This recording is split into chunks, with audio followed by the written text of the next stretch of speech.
Hey, farmhands, how's everybody doing tonight? Welcome to the show. Happy Saturday. Yeah. So we're just waiting on Sean to get in the room here. He's having a couple technical difficulties, but he'll be making it in. So hopefully everybody's had a great week. How are you doing, D? I am tired. I'm happy it's Saturday. Thank God it's Saturday. Forget about Right? Friday. Thank God it's Saturday. I hope everybody else had a great week, stayed safe, did their homework, ate their vegetables, all that good stuff. How are you, young man? I'm doing pretty good.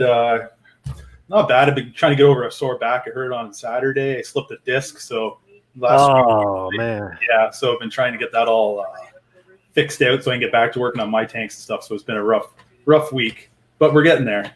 It's hard, man. We both got these builds going on. You can't afford to get old, buddy. Oh, I'm feeling it. It's my birthday this month. And I'm Yeah. Yeah, the big 3-9. The big 3-9. Woo! The 3-9, I remember. Yeah. So we're going to be talking a little bit of automation tonight, testing and stuff. And we have Eric Tang here from Focustronic, and we're going to be checking out all his products and one of his new products that he's going to be releasing. So we're going to get Eric on the show here, and hopefully Sean's going to get with us very soon. He'll pop in. He'll do this Superman thing, like go into the phone booth, pop out all changed up and ready to go. Exactly. All right. Hey, Hi, how's everybody. it going? Hey, Good. welcome. Thank you. Oh, so how's it going in Hong Kong, right? You're in Hong Kong? Yeah, we're in Hong Kong, and it's good. It's the morning time, 10 o'clock. a little bit chilly. I mean, based on what we get in Hong Kong, it's about 8 degrees, something like that. Ooh, yeah, that's a little bit chilly. Yeah. Well, welcome to the show. We are constantly talking about innovation. We are the Reefing Collective. So we look at all points of view. We take questions from all of the fans. We post a lot of information. And for the past week, we've been going to the polls and to the Facebook pages and asking about technology, testing, and lighting, which has brought us right into the Focustronic. Focustronic being one of the innovators in this field. I am the least technological. I have the gurus that help me. I learn. I am really slow. I've been doing my homework, and I believe I met Eric about a year or so ago at a show, and I was like, wow, is this real? Like you can really set up things to test your aquarium. Like I didn't have to do it. Like I could sit on my comfy couch and have something testing for me. And we're here and we're really going to talk about these things. I'm really excited. Good. Because I mean, just based on what you just said, I mean, it's actually we make this to be more easy for new users, because each product is standalone. You don't need another product to run the product, so you can start with whichever you want. I mean, obviously, I would start with Alcatronic because KH is the most important element. Yes. And if you can stabilize that, you're like halfway done to the goal. Exactly. And I mean, before we have Mastertronic, we always tell people, if you have Alcatronic and you have KH stable, your calcium, your magnesium should be relatively stable. It won't fluctuate crazy, because the consumption is like pretty much in ratio 1:1:1. So yeah, I mean, start off with Alcatronic, but now we have the new product, the Mastertronic, which everybody's waiting for a couple months. That's all we hear. That's all we hear about. Yeah, and we will be shipping them soon. I mean, the production is ready. I mean, we apologize for the small delays, but we actually gained some good improvement over the last couple of weeks. So it's a good thing.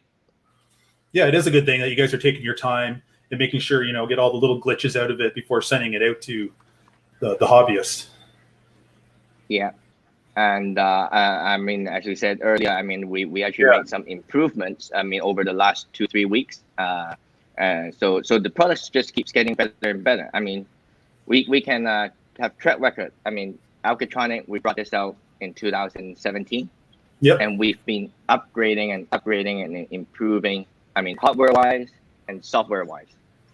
Even the users from Gen 1, I mean, the very first units that we released, they can still have the latest software. So they don't miss out anything if you buy early. You only enjoy earlier. Yes. So let's just talk a little bit about your background, how Focustronic got started, and how you got into the reefing. Okay. Yeah. I mean, Focustronic started out as a kind of a reef lighting company. I mean, the reason for that is that I used to work for a lighting company who does hotel lightings, spotlights, and they have this motorized feature where people can control the light up 20 feet high in the hotel room ceiling to adjust for the angles to pin spot tables. And with my passion, I mean, I transferred this to reef lighting because it was possible because with all the LEDs and all LED clusters, we can do this, and we can actually mimic the sun by having a swivel light source.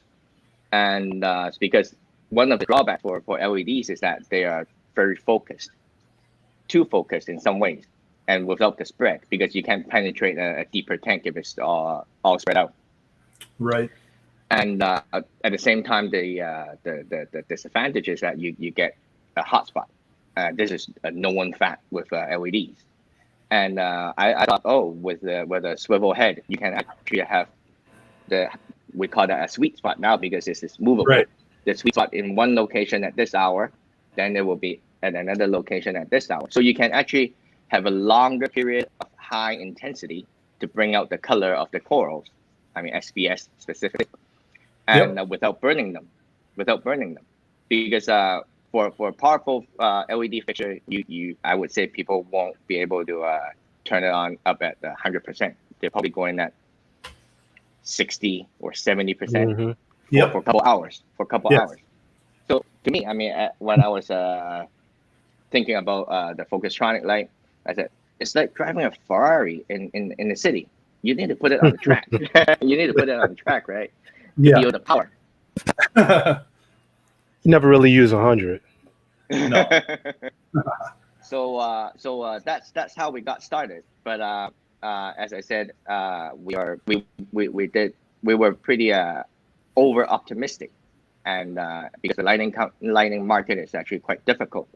I mean, we have big players, we have some lower end fixtures, so we need. I mean, based on what we have or what we were offering, we are pretty much in the high end sector. So that means we were competing with like the big boys directly.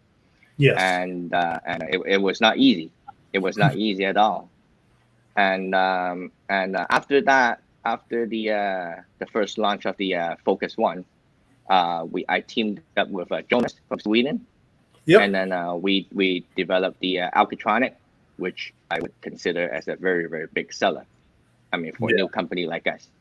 Yeah. And it is a big seller even right now because I can say if it's not the best, it's one of the best KH controller out in the market. Okay, yeah, I was going to ask you one of those questions of which product is used most in the hobby from your end. Yeah, I mean, I would say Alcatronic. I mean, even I like the light so much, I would still say the Alcatronic is the most used because again, lighting, you have too many options. But based on KH controller out in the market right now, I mean, there are new players now. We can still say we are one of the most consistent unit out in the market, and almost I would say we are the cheapest running unit. I mean, in terms of the reagent. I love the fact that it's standalone. I mean, for the last couple of months, we've been talking about controllers, and it's amazing like how many people don't want to rely on so many devices to run the tank. But testing is required for most all of them, even if they don't want to automate any other features of the tank. So that is a really great selling point that you don't need all the other devices to run the Alcatronic.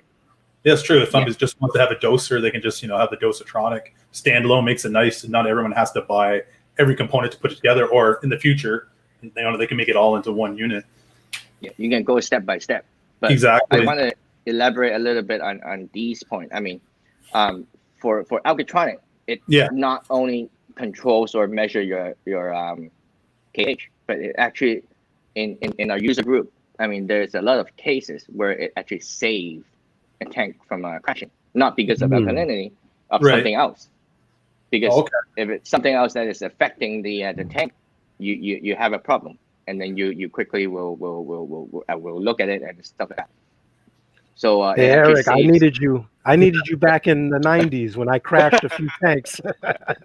You messed with that kelp washer again. Oh, that was all we had before. We had two no. part. We had Kalkwasser, and it was like a hit or a miss because testing, we didn't have a number. You had maybe it was green, maybe it was yellow. Yeah, That could be a point. That could be 2 points. So the hobby's come a long way.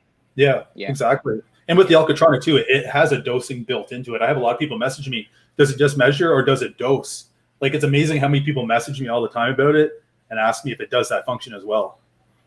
And Yeah, it's I mean, it has a. I mean, with Alcatronic right now, I mean, it can be used standalone. I mean, yeah, exactly. of course, you don't dose the 3 parts all together, but at least you can have the KH controlled and maintained, and that's really important because I mean, of course, for thriving reef, you want the 3 to balance, but Yes. before you get a thriving reef, you got to have a live reef. Yeah, that helps. Yeah, and that's helps what keeps your consistency with your Alcatronic because it's always testing. And if it needs to add a little bit of DKH, it can. If it doesn't, it just keeps on sailing. Yeah. Yeah. Wow, we're getting a lot of questions on the side there. I know. We'll get to you guys. We'll get to you guys. So where are we? I mean, I'm sorry, we've been talking for so much. We went over the history. We went over the start and the application. It's a standalone unit. The testing and dosing capabilities. Yep. And yeah, I mean, and then yeah, after the Alcatronic, then with the dosetronic. I mean, the dosetronic is obviously to dose your 3 parts plus other stuff. I mean, no pox or other nutrient stuff or etc. Yes. Mm-hmm.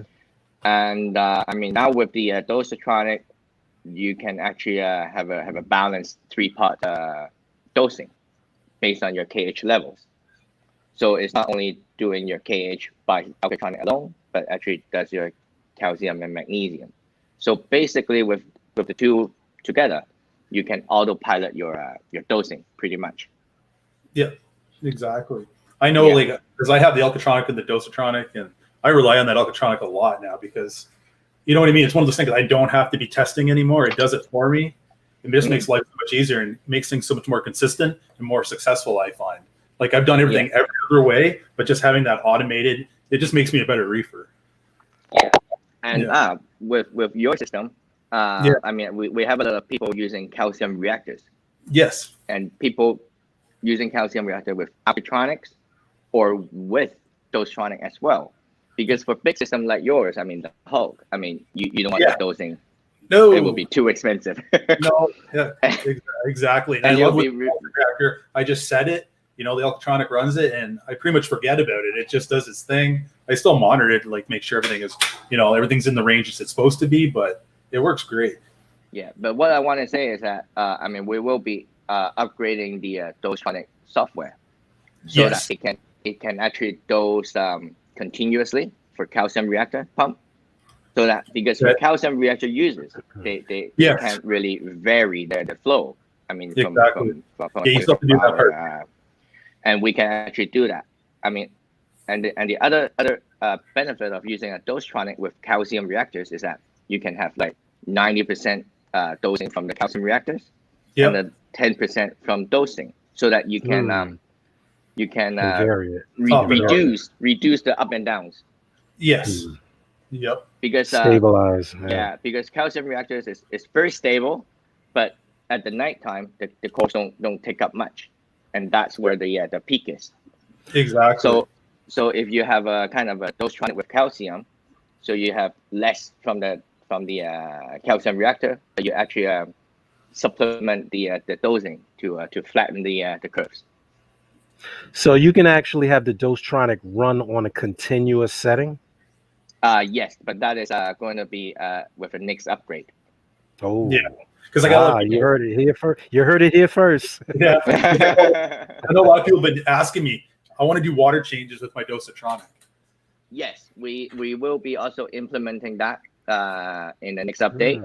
There you go, viewers. There you go.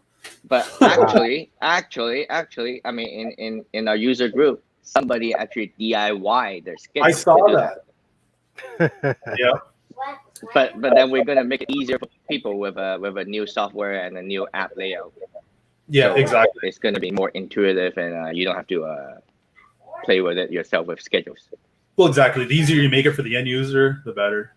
Now I have to add, with that being said, I have to ask one thing. One thing I know you run into with continuous dosing is the pumps. Like with the Dosatronic, would you be able to replace those heads?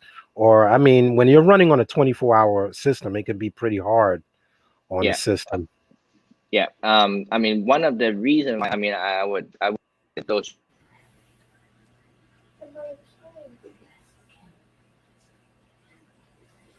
cheap. And one of the reasons why it's so expensive is that we're using the stepper pumps. Oh, okay, that's one. Not the DC pumps. I mean, with a continuous dosing, those are like what they use in hospitals. Those are heavy grade. The thing that you really need to replace regularly is the hose inside the pump. Yeah, the hose. And those are cheap. Those are like a couple of bucks per hose, so you don't have to really worry about those. Excellent. Nice. Yeah, there's a lot of people asking questions here. Oh man, you see that, Sean? I'm waiting for So we're streaming on Facebook too, and you probably won't be able to see those, Eric. Right. Okay. So you have to bring those questions out. I can bring those on for sure. Yeah, I can. Okay. So we didn't touch on the lights yet, and I'll save the question. Somebody asked a question about the lights. I'll hold that question until we actually go into that, so we don't go off track too much. But I want that user to know I didn't forget your question. I have a note. Yeah. That's fine. Good. So no, the other thing I wanted to ask you too, so are you a hobbyist as well? That's what a lot of people like to know. Like you invent, create all the. Oh, are you? Can you still hear me, Eric? Well, I was going to say. Yeah, so I people. Hear you. I just swapped the earplugs. So we always like to ask. So you're a creator. You're inventing new products and stuff. Like, are you a hobbyist yourself?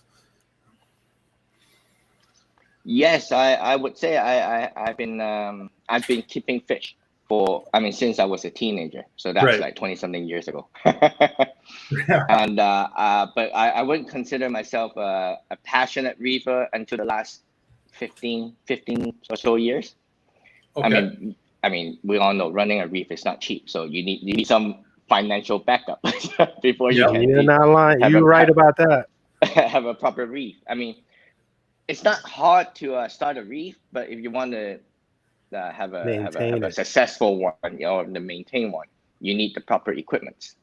Yeah. And for myself right now, I can say this: I won't have a reef without an alcatronic. I mean, that's for sure. Because even though if I may have the time, I'm just too lazy to do all the testing. All the testing stuff, yeah. And you hit a serious point right there, because we get countless questions about not just your product but every product, the cost. And I think more of the question when you start a reef is, what is your goal? Because if like Ryan says, if you set up a system on an automated setup where it's easier for you to do things, then your tank will do better, and your tank will actually pay you back in the labor, because you won't be crashing your tank, you won't be killing fish, you won't be losing coral. Like, once you get a tank set up on one level and it's running consistent and your levels are consistent, it can keep you in a hobby. A lot of the problems we get is people get in a hobby, they get the wrong idea of how to start, and they do the wrong thing, they kill the tank, and they get out of the hobby and they don't know where they went wrong. So it's important to research before you get in what equipment, what the actual cost should be, and how to set it up the right way from the beginning. Yeah, exactly. And the initial investment is actually quite scary, to be honest. But but if you want to go the cheap way, you're only going to screw yourself, and you're going to exit the hobby pretty quick, and you end up not having any of the returns on the equipment. So you better do it right than do it cheap. Exactly. So let me see. We got a lot here. You want to start bringing some of these comments into here? Yeah, I don't. I'm flying down the line. Sorry, I'm late. One question was, would the unit work with the Apex? I know it's a standalone system, but would it work with the Apex? That was one question, Charles Finley, and regarding the Mastertronic or the Alcatronic. And since it I stands mean, the alone, it works. Alcatronic, It works standalone. It has no reason why you should have any problem if you have an apex already, because it doesn't require an apex. I don't know if that question was a little confused there, but it does not require a controller in order for it to work. So if you have a controller, it doesn't affect it in any shape, form, or fashion. yeah. But just to explain a little bit more about that point, I mean, for Apex, I mean, for Alcatronic, you can use the BNC cable to connect to one of the PH ports or the WM module. I don't know because I don't own an Apex. I mean, one of the modules, so that you can actually pass the KH readings to your Apex. But as I mean, Dee said it right. I mean, it's a standalone. You don't require any controllers. But for the Alcatronic, when we started off, we actually included that BNC connector so that people can connect to Apex, GHL, or other controllers out in the market. And with our relationship with CoreView, we actually did that wirelessly with the hydros. With the hydro, So hydros will actually pick up the KH readings off our server. Oh, great, because I believe that was another question. It was like, will it work with a Really? hydro? So you just kill two birds with one stone. That's easy. All right. Sorry to interrupt you guys, but I think Sean's here finally. Okay, bring him on in. And one thing about having two systems giving you readings, if you have a reading from your hydros or you have a reading from your apex, this will provide you a certain level of redundancy, because they'll tell you, Sean and Ryan will tell you, I'm a critic of redundancy. I check behind my probes. Like if my probes give me a reading, I will take a chemical test to make sure that reading isn't a point off or one off. I like to be redundant. I like to check behind equipment, so it's good to have backup.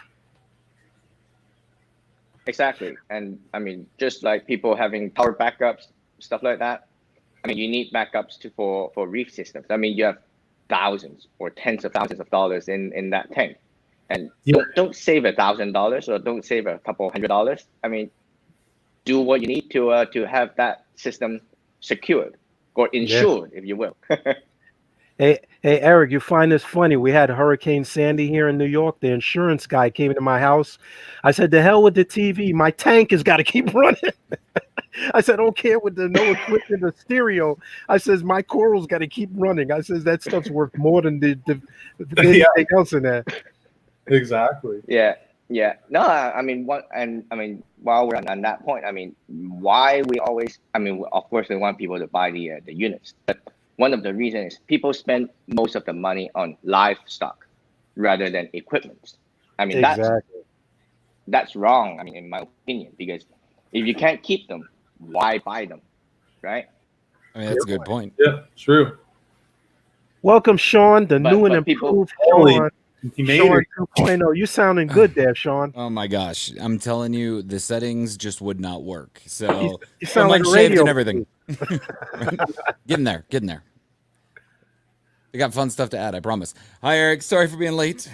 No you problem. Sound great. We were having fun, good, so now. Yeah, but see, now the tough questions come. Sean's our tough question guy. You know, like that one question, like every single person that owns an Alcatronic asks one in particular question once they finally get it running and everything. And that question is, how do they make their Alcatronic quieter? That's a very good one. I mean, yes, I mean, we started off on the wrong foot, to be honest. And I mean, people or even competitors use this as kind of a thing against us. And actually, we can have a Alcatronic really, really quiet, but that needs some kind of adjustments. I mean, what kind of adjustment is that? Is that from the factory, the pumps are screwed in too tight. Yeah, because I mean, from the factory point of view, they want it to be secured, but they missed the point about being quiet and not disturbing. And actually, we tell the users to actually to loosen up the screws for the two most important pumps, the stepper pumps, and actually that reduces a lot of the vibration. And if those are not the two concerned pumps, I mean, then it will be the DC pump, which is the pumping out the wastewater, and you can actually put a little bit of actually silicone grease or even Vaseline on the tubing, so that helps the friction. Okay. And you can actually get a very, very quiet running alkaline. Let me try this. I mean, I have one I'm gonna have to go there, adjust. and let me try to do it. I know Fluval makes Let me a start a silicone test grease right now. for See. O-rings rather than using a Vaseline. Probably wears. They make an O-ring grease. Yeah. I'm definitely gonna Basically have to adjust silicone. mine because I know that's something I haven't done yet. Oh, you didn't adjust yours yet? Yeah. No, So, but mine also has the so- quieting kit. I Oh. think that was in the forum. Somebody Okay. mentioned that they opened it up and did something with the pump. They loosened it. I'd be scared that it'd be too loose then. Like there's a making it too loose versus it being too tight. you I think it's a fine line. I mean, you're correct. I mean, the kind of the guideline that we tell users is that just loosen it by maybe half a turn or quarter of a turn. But then you really gotta try this before you can say, oh, we found the best Sweet spot. best tightness. Yeah, the sweet spot, if you will. Yeah. So yeah, I mean, this is one of the issues we have. But as soon as that settles, then you have a perfect running unit that you can leave it and not touch it for a month or even 2 months. Because let me say this: one of the benefits of alkatronic is that you can have a separate reagent container right here. Yeah. So you can have 2 liters, 5 liters, or whatever volume you can put, and then you can just leave it running for months, because you don't need to calibrate anything for 8 weeks.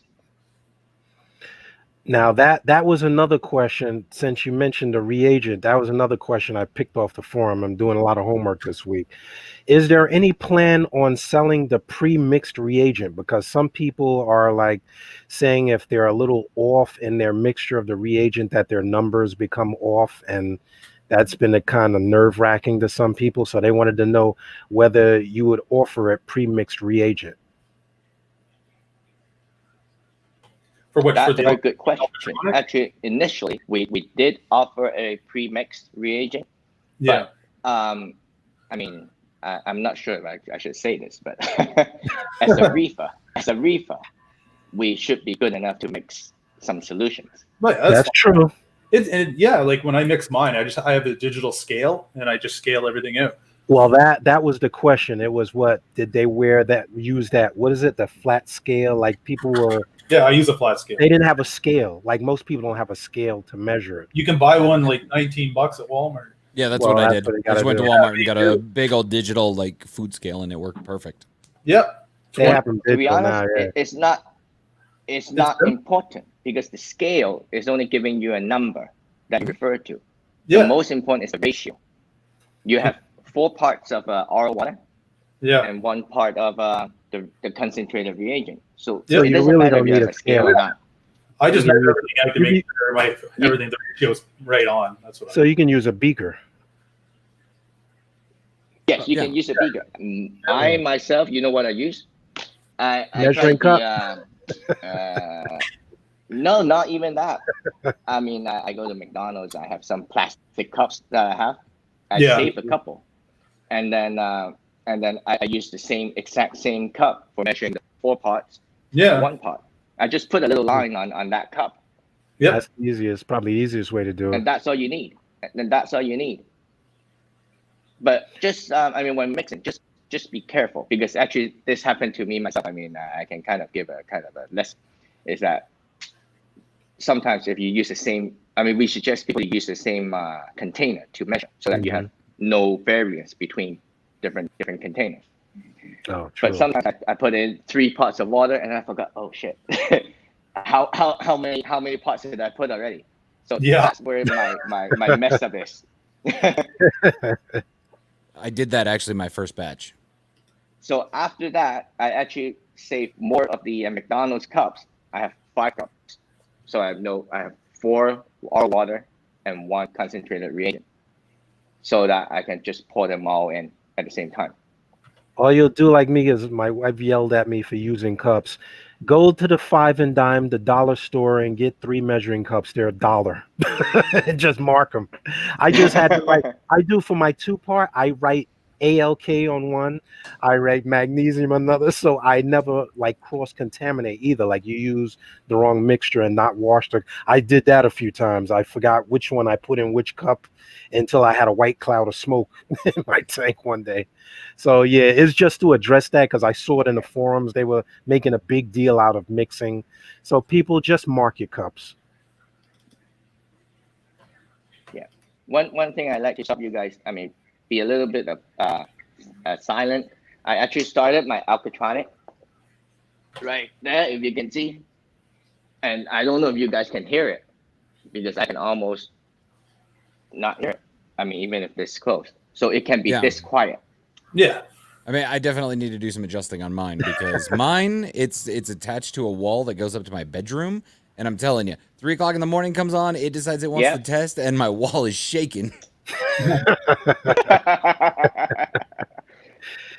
maybe that's another problem. I mean, not a problem, but I mean, for you mounting it on the wall, maybe, I mean, I don't know if the rattles actually rattles your wall between the unit and the wall. So you maybe put a piece of a foam or something, or some insulation in between. Well, it's not like a banging, it's the actual vibration from the stepper motors. So now that you brought up the whole point about actually adjusting it, I came across that stuff when I was doing a bunch of research, and I'm like, these are so expensive. I don't know if I want to do it. I don't know if I trust where the information's coming from, because, I mean, there are people that throw a lot of stuff out there. But now that I've heard you say it and I know that I can do it, believe me, it's getting adjusted tonight. Yeah. Mine, I have it right just for some. Well, yours is in another room, Ryan. With the power up. Yeah, I'll share you. I'll show mine. So mine's not just stuck in a room, so you don't hear it all the time. Let's see here. Just gotta find it. It's a million miles away. No, it's not. Can you guys see that? Oh, they're nice. Yeah. It's set up the way Eric's is behind them, pretty much. Pretty much, yeah. Pretty much. But that's mounted flush to the wall, though, right? That's like Sean's is. Yeah, but you know, after time, you don't even notice it anymore. Plus, I did the trick there, just unloosening everything a little bit. Makes a big difference. Well, you guys are giving me lessons, because if I do go that route and go into the Dosatronic, noise drives me nuts because my stuff is in my movie room. Like, you can see my memorabilia. So like the buzzing would drive me nuts. It's good to go to the source. Now we know what to do. Oh, yeah. Hold on. Why are you coming? Yeah, most definitely. I'm telling you, though, I can't vouch as far as personal use with the Dosatronic goes. I have one. I've had it in a box for almost a year now, just sitting there doing nothing because I was working on setting up my calcium reactor. Now I'm kind of over it. I don't really have enough demand to warrant all of the headache that I'm going through with my calcium reactor, so I'm about to rip that thing out and throw my Dosatronic up. Holy jeez. So I cannot wait to actually give that a go and kind of run it through, you know? Yep. Right. I would probably. I was just replying to one of the questions on online. Yeah. Somebody asked about the calcium reactor too. Oh, I would be more likely to run the calcium reactor if I had that Alcatronic going behind it and constantly testing, only because you guys know my calcium reactor has been sitting since I don't even want it's embarrassing. I just got so used to not using it that I'm more intimidating of screwing up my system by throwing something on there and not testing it constantly. I mean, that's where these actually will probably save you once it's running. Like Ryan's, it's on autopilot. It's running. Like I just I check my phone now and then and see how it's going. And, I check my probes monthly to make sure they're in check. And if everything is good to go, it works perfectly. It's one of the best investments I had is having that calcium reactor. Because my tank is so large, buying 2-part and just dosing, it costs a fortune. You know, my reactor's about 3 feet tall. That, you know, I'm good for 9 months or longer. It's crazy. It just works awesome. See, here soon, once I get a bigger tank and I actually have the consumption where I need to worry about it, then I'm going to worry about hooking up that Alcatronic again. Until then, I'm telling you, I'm good. I'm putting on my Dostronic and I'm just going to dose because this has been a headache. And at least with the Alcatronic and the Dostronic, when they pair together, they work so amazing in conjunction and handling everything from what I've read. So I'm really excited to give it a go. Well, especially, you know, with that Mastertronic that's coming out. Oh my gosh. It will help your dosing too. I'm telling you. Ever since the Abex and the Zepta were announced, I have been all about looking at testing. And then the stuff that I heard.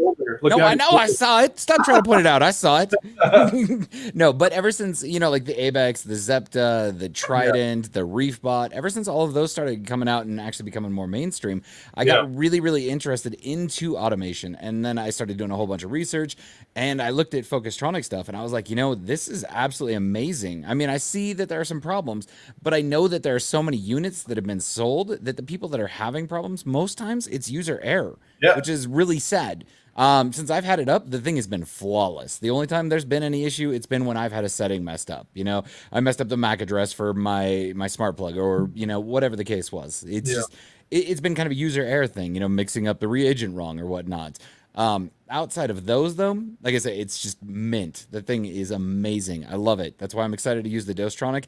But now that we've got this nice, wonderful piece of equipment behind Eric's shoulder there that I've been drooling over the whole time I've been in, you know, I'm excited to get that because that, you know, I suffer really, really, really bad from Lars, which those of you that are watching that don't know what that is, it's lazy ass reefer syndrome.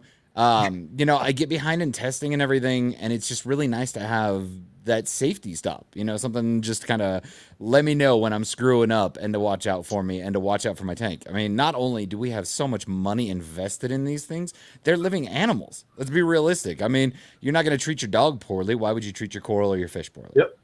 Totally agree. You're like, wow, that dog food costs too much. Let me get the cheapest dog food I could get. And actually, I want to elaborate a little bit on Sean's what you just said. I mean, there's so many new products coming out. Some, I mean, you mentioned the name of Abex and stuff like that. I mean, some people ask us, why did we go with the Mastertronic route to use reagents and not using ionic probes? I mean, can I explain a little bit on that front? I mean, actually, we did. I bought the hardware for the ionic probes, and we actually tested them. I mean, it's actually easier, or we can actually have products right now shipped or used in the public if we use ionic probes because it's just buying the hardware and reading it from the electronics. Right. But the bad part is the consistency that the ionic probes offer is actually not too good because the design of the ionic probes is not really for marine reef related use. They're using it for sewage stuff like that, and the measured ranges is actually not the same range that we need for reef aquarium, and people have a bad misconception is that, oh, if you use an ionic probe, no reagents is needed, but you're wrong. You need the calibration fluids. Every test that they do or every reading that they do, they need to be calibrated. So you need to automate this calibration before you can have an automated reading back. And this calibration requires the fluid, which is the reagent, if you will. So it's not a costless product to use. You still have running cost after you bought the units. And the probes, you need to change out probably every 6 months in order for it to be effective or accurate. And you can't submerge the probe all the time. Otherwise, it will deteriorate quicker. So you need to have it in a dry location in order to increase the life expectancy of the probes. So, I mean, there's a lot of stuff that people don't understand because it's kind of a new technology for the reef community. I mean, it's not new at all for the industrial side, but it's new for the reef community to bring that into reef automation. And I mean, that's all I'm going to say, because I can just say that if we went with ionic probes, we have products being used in the public already, but we didn't do that, and we chose to use the reagent method, and this is actually a good thing. I mean, people are familiar with the reagents. I mean, Celifate, Red Sea, Fond Marine, all those reagents that we are listing on our site. It's because we select the best reagent for each parameter, so that's important. I mean, somebody will say, I'm not saying that. How do I put it? I mean, somebody might say, oh, why are you using API for calcium? I mean, I can tell you that for Mastertronic, we don't use directly the formulas of the test kit. We actually derive different formulas to increase the accuracy of those kits. Right. Yeah, and we use a different, let's say, a water volume or reagent volume to improve on those. So what Mastertronic will give you is not exactly what the test kit will give you when you do it manually. It will improve that by a lot. So speaking of that amazing device behind you on the wall, so we're talking about the Mastertronic, and the Mastertronic is going to expand our testing into the alkalinity, nitrate, phosphate, magnesium, calcium, and DKH. So now that means we're going to have how many reagents for? The Mastertronic will be able to hold 12 vials of reagents. So basically, based on our specification, you can do all the tests: nitrate, phosphate, magnesium, calcium, and alkalinity.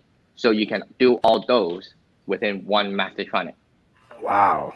But if you already have an alkatronic,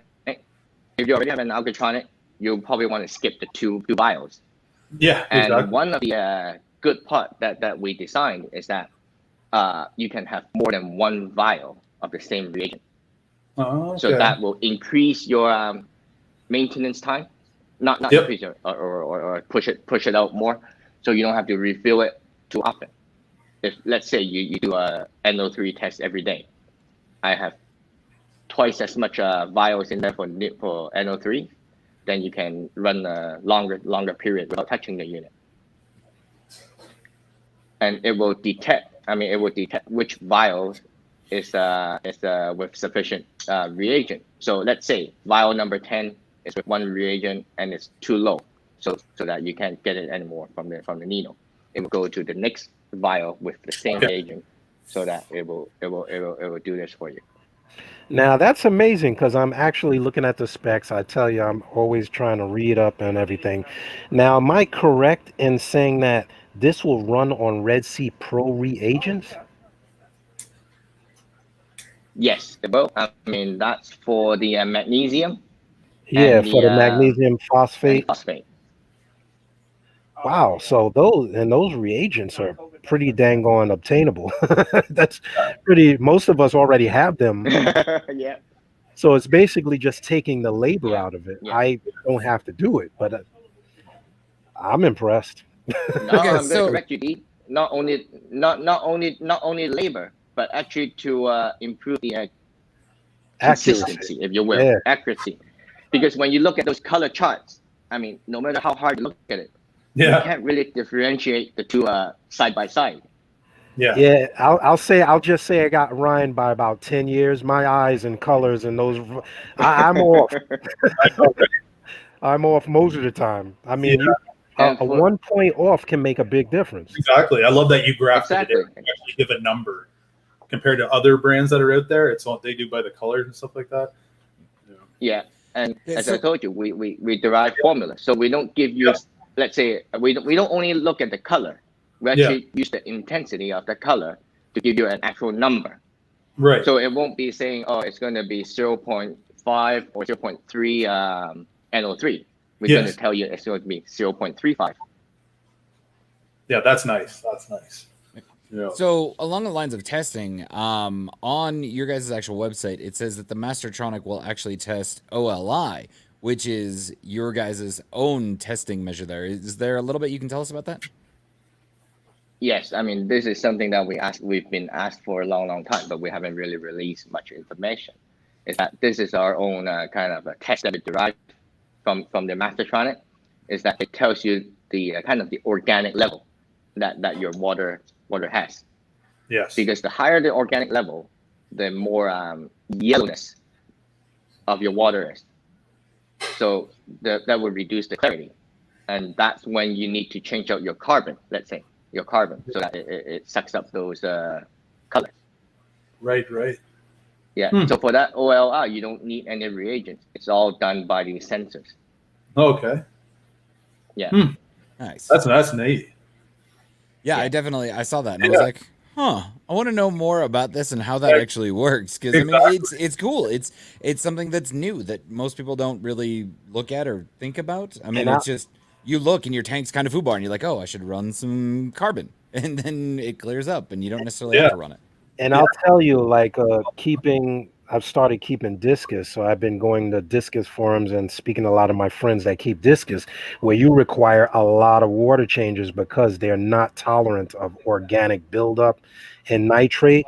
No one else is doing that test. So, like, not only would it probably save me carbon, but it would tell me when my parameters are probably putting them at risk. So for you freshwater people out there that don't look at a lot of this equipment that the reef following looks into, a lot of it is very applicable to what we do. I mean, I have multiple planted tanks, and testing organics is a big thing because, you think that plants remove everything and they don't. They can actually contribute to things in the water. So organic testing in addition to phosphate testing and nitrate testing is that's pretty good bang for your buck. Those are huge. Those are huge for freshwater. And yes, we will be opening up the freshwater market. I mean, we've been targeting the reef market, but actually with Algatronic, actually some people are using it on their freshwater systems for coils. Oh, nice. And and I mean, you guys know how much those fish are. I mean, those are crazy pricey. Yeah. They are. We have a few ponds here in Brooklyn. A few of my friends have ponds. and nutrients is actually a oversight for some of the freshwater systems. And with Mastertronic, we are able to do that for the freshwater systems as well. I mean, discus or planted tanks. And because we can actually use the same reagents, but it will be a slightly different test. But we can use the same reagents to do freshwater versions. That's really cool. I had never actually thought about looking into using these as far as not necessarily the Mastertronic, but like any of the Focustronic line as far as freshwater goes. That's really cool. Yeah, I mean, I'm doing like we haven't really spent time on marketing it. With these discus, man, they're pretty demanding. Are you saying stay away from discus, D? Yeah. No, there is just when I look into something new, I tend to do my homework, and I'm saying, well, how come we do so many tests for saltwater, but I'm keeping like nanofish that if I'm lucky, if I see it once in a year in a store, I don't do all that testing on those. So I'm like, let me start testing these. And then I'm noticing that, pH is off in some tanks and sometimes nitrate is way up and we don't really look at it. So I think in the future that we will start applying a lot of this technology to the freshwater hobby, especially people I know with fish rooms, like rooms where they're breeding native live bearers or almost extinct species, Yeah. Endangered species, I should say. Okay, so I keep seeing. Sorry. Oh, I was just going to say, since we were talking about testing here, there keeps being a few questions that kind of pop up as far as how the Mastertronic decides the test has been long enough or whatnot as far as reading it goes. So I guess they're just kind of worrying about the process about how the Mastertronic knows that the reagent's been added and it's sat there properly long enough and everything for the Mastertronic to get an accurate reading. That's nuts. That's nuts. You mean during the test? Yeah. I want to make sure that I understand your question. Yes, during a test. Just like nitrate, takes 3 minutes or whatever after you add the reagent to it and everything if it's sitting. How does the Mastertronic decide that it's been 3 minutes for that particular test or whatnot? Oh, we have a timer in the processor so that it times the exactly the time it needs to settle or to cure, so that it takes the reading after that waiting time. Yeah. So again, you can improve on the consistency. I mean, versus the manual test that you're doing. Sometimes you wait 3 minutes or 3.5 minutes or 4 minutes before you come back with reading it. But with Mastertronic, it's all done automatically, so it's always the same time. If you like. Yeah. Okay. Yeah, it'd be all built in the software kind of thing, telling it what to do. Because actually the waiting time is actually critical to get a correct reading. If you wait too long or you wait too less, it's going to be different. And if you do this automatically by a machine, it will always be the same. Yeah. Okay. So now Jay's asking about that though. Do you actually have to tell the Mastertronic upon setup which tests you're using for each parameter? You probably Yes, have to program it. Yeah. I mean, in the app that we will be releasing probably in the next week or so, for each parameter, you got to select which test kit brand that you're using. Okay. And actually, one of the questions we had was that will we be releasing our own brand of reagents? And actually, we're in the process of doing that. But good. I actually asked Winston initial that. Stage, I mean, actually, the initial stage, I mean, for the benefit of the users, we actually use these ready kits that you can get from different brands, so that you don't have to worry about sourcing the kits, or you don't have to worry about the kits going off the shelf, and you can still use the unit. Okay. And it's easily obtainable. I mean, just go online and you get it in a couple of days. Okay. We have a viewer asking, Matt, can you test DKH more than once on the Mastertronic? Yeah. Okay. Oh, this is a good question. We can, but we don't want to, because I mean, this is an automated product. I mean, for the files, I mean, if you want to test like Alkatronic, where you test 6 times or 8 times a day, you probably be refilling the vials every 2 days. And this is crazy. This is stupid. I mean, you don't want to maintain the Mastertronic every couple of days. You want to have it set on autopilot so that you do it automatically. But we actually limit to once a day. We may relax this as we go, but right now it's limited to once a day, so that you can at least test KH for, let's say, 2 weeks or so. Okay. And it gives you an overview of your tank. Because if you're SPS dominated, you I mean, doing 2 tests a day still won't do you any good. You need every test. I mean, a test every 2 hours. Yeah. Yep. And for Mastertronic to do that is it's not impossible, but it's just not ideal. I mean, in our own logic. So that's why we limited that to once a day for now, so that it gives user an overview of the tank, so that they know, oh, the tank is still in the reasonable range, and I don't have to worry about it. But if you want to really control the KH, you probably go for Alkatronic. Yeah, exactly. Because like the reagents, just like buying the brands, they're more expensive. You can buy a big, the big jug of the reagent for the Alkatronic. You're like it's like cents to dollars, in price wise. Yeah, that's a good point. I mean, right now we're using celibate reagent for the KH test in the Mastertronic. Yeah. I mean, I'm not saying that they're expensive, but it still won't be comparable if you're using the Alkatronic reagent. Yeah. I mean, with Alkatronic reagent, the running cost is like 7 cents per test. Exactly. Yeah. And I don't think you can beat that with anything else. Well, if you're doing that many tests a day with the Mastertronic, you'd be going through so much of that Celifert. That'd be crazy. Yeah. Yeah. And also the test time. I mean, the test time for Alkatronic is about 9 minutes with the latest software. It used to be about 12 or 13 minutes. It's now 9 minutes. Yep. But with Mastertronic, the test will be about 25 to 30 minutes per test. How many times a day does it test? As much as you want. We have a 24/7 schedule. So you can schedule the Mastertronic to do tests at any time of the day of the week. So it really depends on how you want to schedule it. How much money you want to spend monitoring your tank?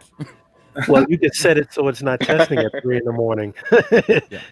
It'll test while you're at work or while you're shaving or something. Oh, one more thing about that.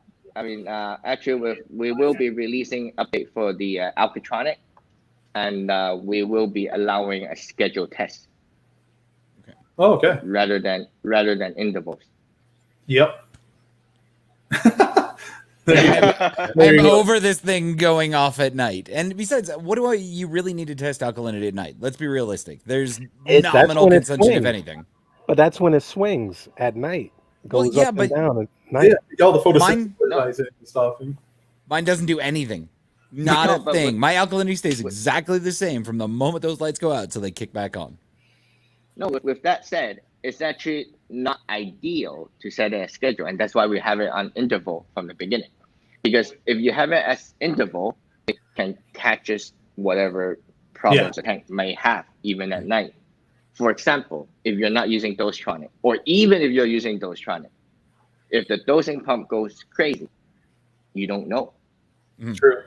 Very true. right? I mean, that is a good safety net. It is. It is. You know, or Yeah, or if but- you forget to turn off your continuous doser or whatnot while you're setting your calcium reactor and your I've heard pKh that goes done. from like 8.3 to 9.2 over the course of the night. Well, especially when you're using caulk washer. Yeah, exactly. Caulk washer, many accidents. Many accidents. So there's good and bad with that, but depending on the use case, I mean, some people may want to schedule KH test by Alcatronic rather than interval.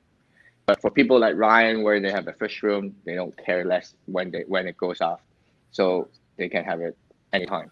So I like hearing it going interval off. is the best one. I like when it goes off because I know I'm getting a good test.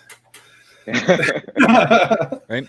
Okay, so Tuan, I just saw that you posted on here asking about testing for PO4 and NO3 and stuff. The Mastertronic does do that stuff, but the Alcatronic itself doesn't. No.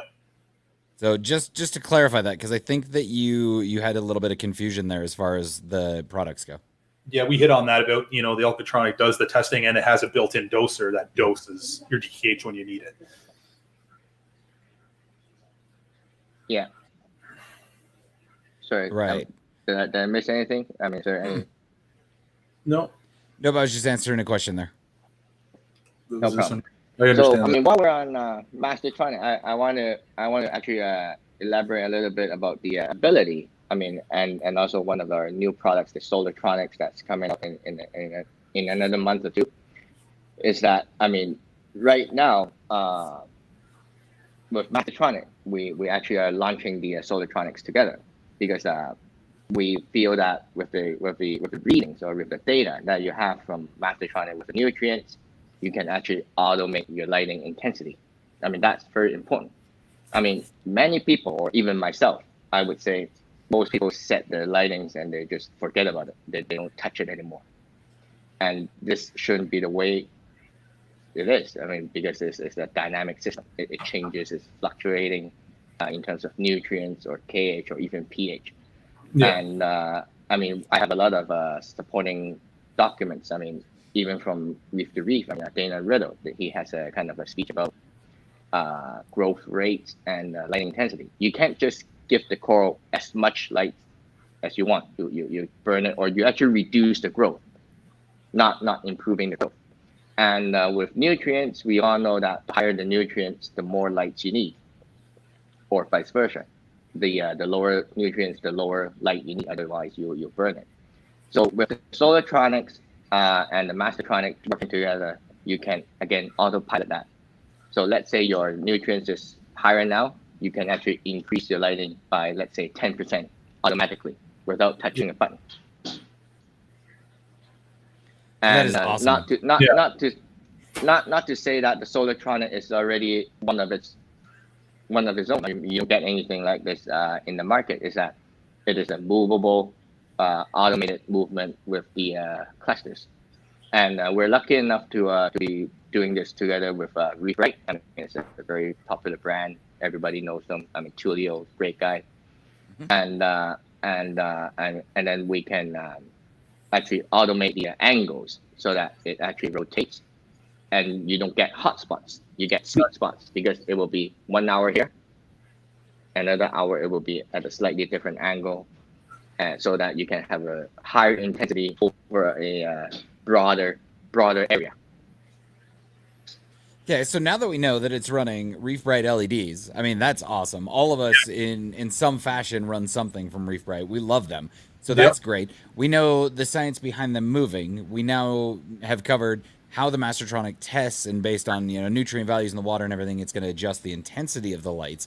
But a big thing that everybody tends to ask, and one thing that I personally was questioning about it, do you guys know what the spread is going to be as far as those lights go? Let's just say somebody's got a 3-foot tank. Is one of the Solartronics going to work, or are they going to need 2 or 3 or whatnot? For a 3-foot tank, I say 1 is sufficient. 1 is more than enough. I mean, if you go on my page or the YouTube, I think we demo that with a video. Is that I have a 3-foot tank and with 1 Solartronic. Basically, the light can cover all angles or corners of that tank. Okay. No problem. Yeah, I was wondering like a tank my size. And that's based on having it how high off the surface though. Like when you say it'll cover 3 feet, does it have to be a foot above the tank, 8 inches? I mean, I know every tank is different, but if you have a hood is one thing. You're kind of limited as to how high you can raise the fixture.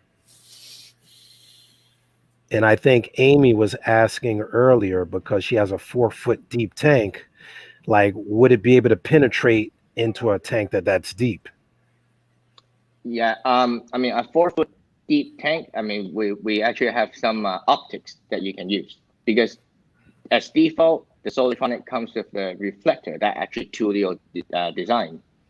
So we don't use any optics. So we allow the best spread with the reflectors.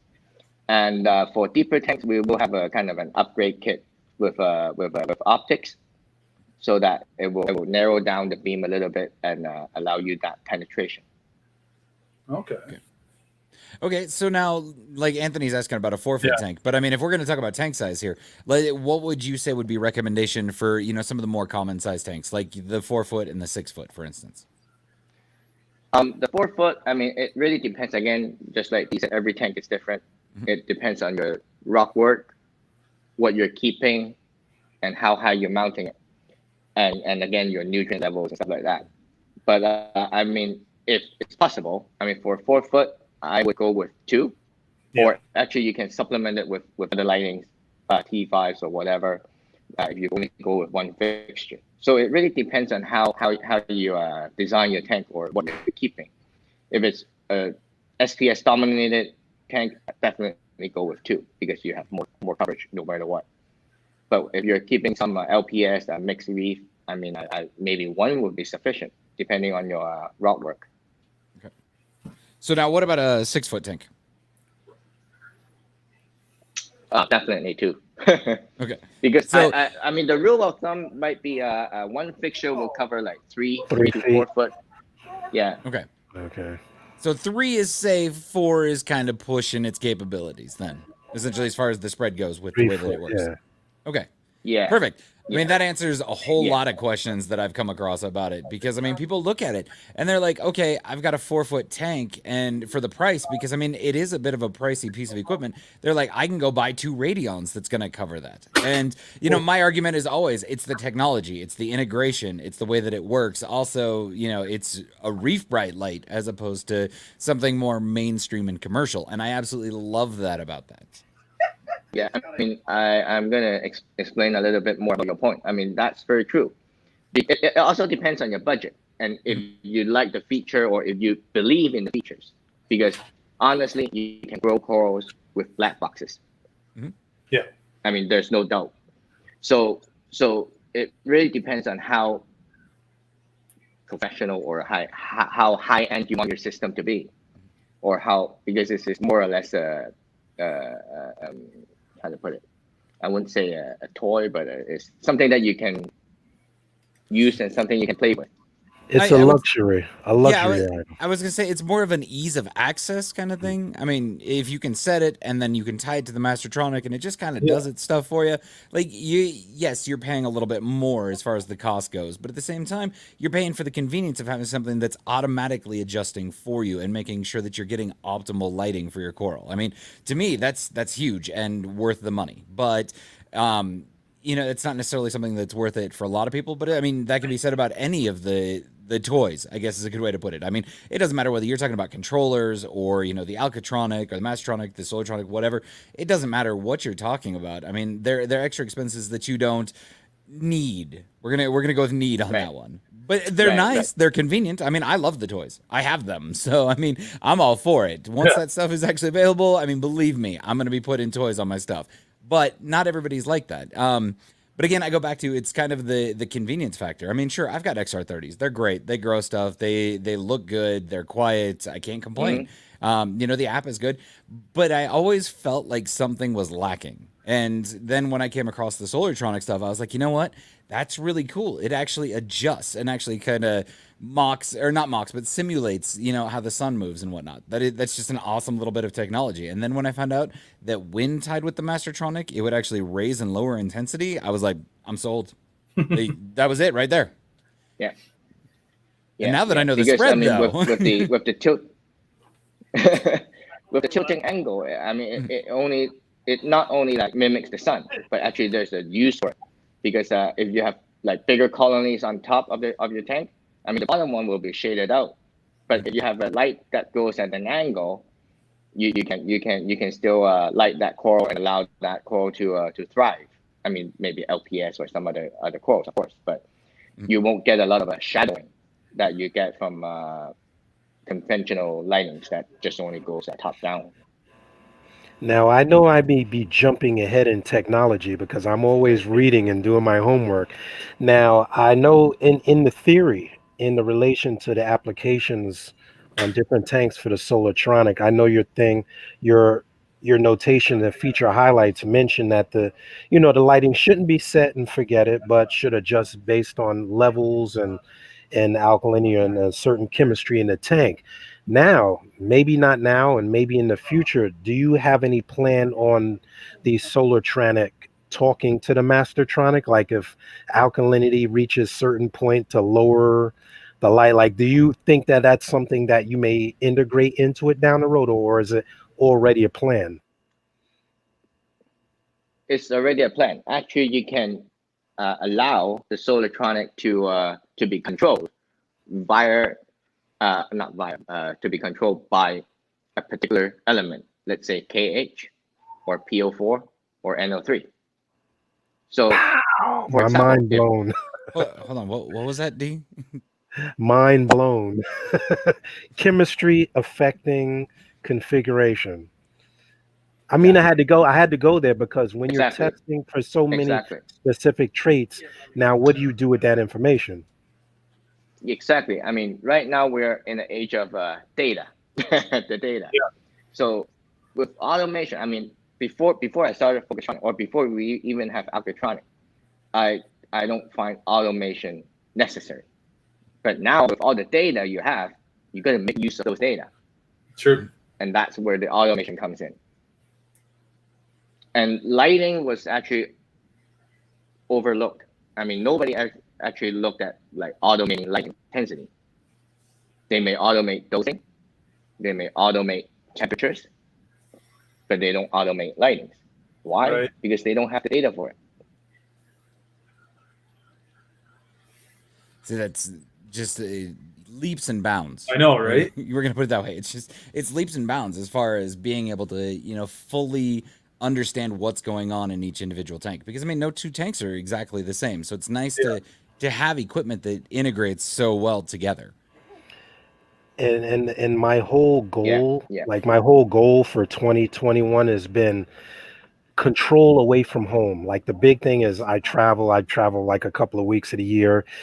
I've been telling these guys I've added cameras, 365-degree cameras, because I have a fish room more or less.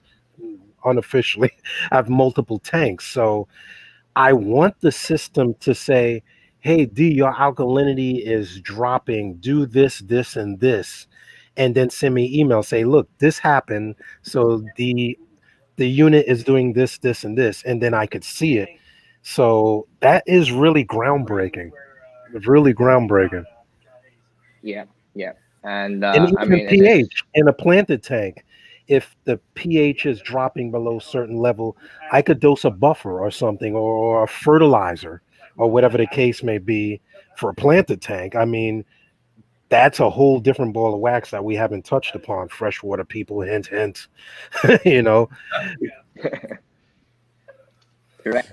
So you want me to show you the Mastertronic a little bit? I mean, it's not going to do a test now because it's actually a unit that I brought from work yesterday. Yeah, no, we definitely want I to don't check know that if out. Yeah. But hold on, before we I get don't know if I can into switch the seeing this camera. though, right? Okay, so while Okay. you're switching the camera, I'm gonna address this. Winston, bro, why you got to throw out the secret sauce stuff? We haven't gotten that far yet in the show. I promise you that stuff is coming. But come on. Okay. I don't know if I can switch the camera or I need he's on to the use he's the on the same forums all camera the time. I'm using right now. Hold on. Because You want to do the commercial, can you Ryan? guys While help he's me? Do setting you know up? if I can switch the camera? I'll give you a solo mode here. Hey. No, I want Oh, no, we I can want to see use it the from front there. camera. Is that possible? Yeah, you can. Okay, but I can't see what I'm showing. Okay, hold on. No. Anyway. Oh, he's trying to do it a I'll long do way. this. That's all right. Is this okay? Yeah, it looks good. Yeah, I can see it's clear. Okay, so this is the Mastertronic. I mean, it's a little bit bigger than the little brother, the Alcatronic. This Yep. is side by side. This is just a door, so for me to cover my stuff. So I mean, if you open it, I mean, this is the internals. I mean, the organs. So Yeah. let me kind of use this to hold the door right there. Okay, so Because just I can't real see what I'm quick. showing. So So from the outside here, I'm looking at those dosing heads. Are those the Kimura X1 heads? yes, those are the Kimura Fantastic. X1 heads. Nice. Very noticeable. Those Yeah. are quiet. Mhm. Yeah, those are quiet. I mean, and it's actually, I mean, when we talk to the Kimura, they actually recommend us using this. So because this is one of the top seller pumps that they are doing. Mhm. And I mean, this is the carousel. Let me see if I can that way. This is the carousel. It turns, and hold on. Let me put you guys on a hold so that you guys can see.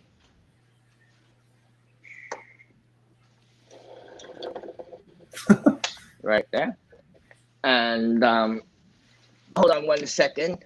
I'm trying to send it some commands so that you can see it moving. So that's the carousel. So are you guys close enough to see the movement? No, it looks like it's just a There we little go. too far back. Moving now. I was like, did you see the actual movement? I couldn't see it, Ryan. Your eyes must be better than me. I'm getting old in my old age. I can see it was my birthday 4 days ago, guys. I'm getting old. my monitor screen's 42. Because I can't. There we go.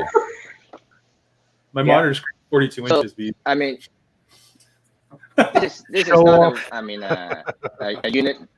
This is not a unit being in use, so this is just for demo purpose. So Okay. there's 12 little files like this all around. I only have one. So this is how you take it out. This is how you take it out. And then wow, you easy enough. fill Looks it like a with regular- reagent and stuff like that. And do So they all A have regular So testing you bottle. pop it back in. do they have magnet stirrers in them as well? I can see. Yeah. Yep. Nice. Wow. Because it'll Yeah, stir. they have before stirrs. every time, They right? have stirrs in Yep. Exactly, Wow. because some reagent you need longer stirring time, and Yeah. we cater that in the program. So this is all the reagent that goes on this carousel. This is the RO chamber that we call it. This is where it rinses the needles and stuff like that. Yep. And this is the reaction chamber, and the reaction chamber will do all the testing and things like that. And basically, in a nutshell, is there is a stepper pump right there, just like the Alcatronic, if you can see it. Okay. Yep. And that stepper pump will draw tank water from your tank. So that's kind of a test water that it draws into the reaction chamber. Okay. With a correct volume, of course, and then it will rinse the needles, and then it will take whatever reagent is needed. It will dump back in, and then rinse it, and then take another reagent from here, and then dump back in and do titration or do the nitrate test, if you will, so that it dumps all the reagent inside and wait for the 3-minute or 10-minute time. Okay. And then it will take a reading. Yeah. So and then there's three Comore pumps. One is to fill the RO chamber with RO water so that it rinses the needles. And then one of this is to remove the water from the RO chamber, and then one of this is to remove the water from the test chamber. So this is the I mean, it sounds easy, but it's actually quite complex. Oh, and one thing we have is the leak detector. So as soon as there's a leak detected, it will stop the whole machine. Okay. Yeah. That's good. Yeah. What's my earplugs just got no battery, so I'm doing this off the speaker. Okay. What's the distance that the Mastertronic can be from the tank, wherever you're taking your sample from? Oh, that's a good question. Let me reposition myself. Okay. The Mastertronic comes with 2 meters of hosing. Meters? So, okay. Yeah. So basically, you don't cut that hose because we actually pre-programmed the Mastertronic to run that length of a hose. So you can have 2 meters away from the tank. I bet a bunch of people cut that hose. I bet. No, don't cut it. Complaining. Because that'll mess up your readings. That's a good note. No, not only it mess up your reading. I mean, it will overflow. That too, yeah, because you're calibrated for a certain amount of water, test water. Exactly. So, I mean, we will have instruction if people do read it to not cut the hose. Okay. I'm impressed, man. Looking at that looks like something out of the Avengers. I mean, that's real science. That's real science. Bruce Banner testing stuff right there. How many meters again did you say from the tank? 2 meters. 2 meters. Perfect. Perfect. Can you convert that Canadian for us dumb Americans? Was that a? Because I think it's 3.3 feet per meter. 3 feet. So you have about 6 feet away. Yeah, that works out perfect. Because I think I definitely want to get one day, and I have my display. I already know how I want to hook it all up. See, now that brings up a question, because I know with the Alcatronic, there's certain standards on where you need the hose link to be and where you can place the reagent and all that stuff. Is there going to be such like restrictions, I guess is the way to put it, as far as mounting location goes with the Mastertronic? The only restriction is 2 meters because you have a fixed length of hose.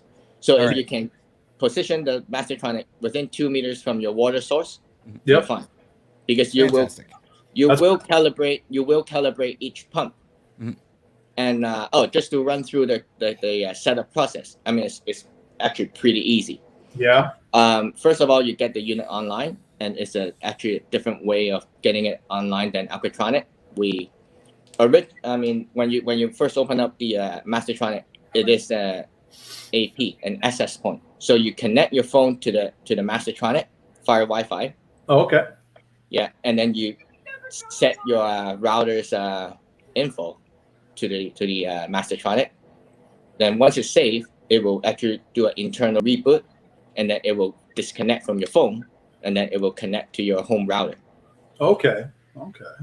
Cool. Wow. So the other place I read, you guys are thinking of having one app, like one master app kind of thing? Yes, we will have the all-in-one app, which shows all the products that we will be having. Yep. Alcatronic, Dosetronic, Mastertronic, Solartronic, and what we will be coming up probably later this year is the Powertronic. Oh, nice. Which is the power strip. Okay. And something that Winston leaked is the Filtertronic.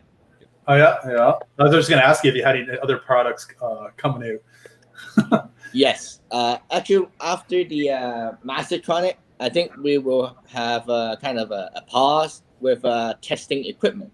Right. So we will be having more side products like Filtertronics, Powertronics, and something that I really, really want to do is the Flowtronics. Ah, nice. So Ryan, you think it's time for me to get rid of the D-Tronic? They're always laughing at me because I'm the last guy. I'm doing all of my tests manually and stuff. They call me the D-Tronic. I get to keep up with the Joneses. That and all of your equipment is the cheaper eBay stuff. Just saying, you've got automation that's tied in there, but then yes, there is all the manual stuff and everything. That is why we coined the phrase D-Tronic. We were just teasing them because we talk about it all the time, right? We're trying to make them come to the side, you know. He's like, "What's your reading? What's that? What'd you get? This and that? I just got a reading just now." I'm like, "Okay, guys." No, Okay, I mean, sorry. Go on, Sean. Oh no, you were gonna say something. You go ahead and finish that. I was just gonna bring up a question, but it can wait a second. I mean, with all these automation, I mean, with accuracy put aside, I mean, I'm all in the consistency kind of thing. Mm-hmm. Is that with all these automation, no matter what, I mean, the consistency is going to be better than what you can do manually. I mean, I don't know if you guys have the same problem. I mean, if I do 2 manual tests together, I will go, is it this or is it that? Yeah. So, and then what I'll do is I'll take the average. Exactly. You start chasing those numbers with every kid out there. You take what feels good. Exactly. And with automation, I mean, it will do this consistently. And then with one of the features that we have is we have this baseline calibration, pretty much an offset. So that if you want to say, oh, I want it to be, as my test kit saying it's 8 DKH, you do that offset and Algotronic will actually match the numbers for you. But again, the consistency is what is matter. It's the most important. It's not really the numbers itself. I mean, 8.5 or 8.3, who cares?